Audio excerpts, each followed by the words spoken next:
All right, let's talk about something that every single trader has to deal with. It's one of the most common, probably the most emotional, and definitely one of the most important questions out there. What on earth do you do when you lose? This is a question I get all the time. Sir, how do I deal with losses? And every time I hear it, you can just feel the pain behind that question. And hey, that's completely understandable, right? We're talking about your hard-earned money. When a trade goes south, man, it stings. It really does. So before we even get into the nuts and bolts, the strategies, the logic, let's just sit with that feeling for a second. That sting of a loss, it's real. And I don't care if you're a total beginner or a Wall Street pro, everybody deals with this. It is quite simply part of the game. Okay, so check this out. I came across this quote that really clicked for me. It says, "Your losses are your only true belongings." At first, that sounds kind of weird, right? But think about it for a second. When a trade goes wrong, nobody else is going to claim that loss. It is 100% uniquely yours.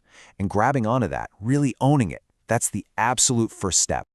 You know that old saying, right? Success has many fathers, but failure is an orphan. It's so true. When you hit a home run, a big winning trade, suddenly everyone wants a piece of the credit. Oh, I told you about that stock, or you saw that analyst I follow. But when you take a loss, crickets. It's just you. And that, believe it or not, can be your secret weapon. Now let's be super clear here. I am not saying we should romanticize losing money. That's not the goal at all. The point is about taking radical, 100% ownership. Why? Because it's only when you fully accept this was my loss that you can actually break it down, figure out what happened, and, most importantly, learn the lesson the market is trying to teach you. All right, so let's get practical. Let's break this down.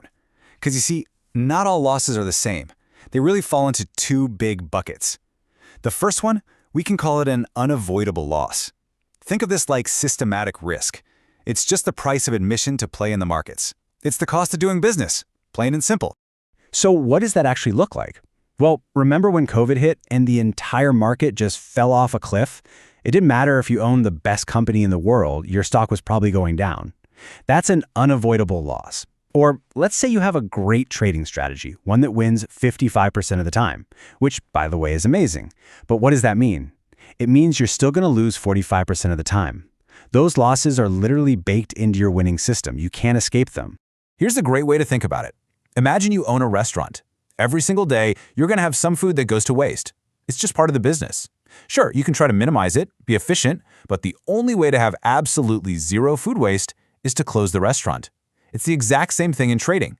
If you want to be in the game to make profits, you have to accept that some losses are just part of the operation. Okay, so that's bucket number one. Now for bucket number two. And honestly, this is the one that really matters. The avoidable loss. This is the other side of the coin. It's like unsystematic risk. These are the losses that come from a mistake, a bad decision, breaking your own rules. These are the ones you can actually do something about. And I bet some of these are going to sound pretty familiar. Like putting all your eggs in one basket, dumping all your money into one stock, or buying something just because your buddy gave you a hot tip without doing any of your own homework, or maybe just trading impulsively, emotionally, with no real plan.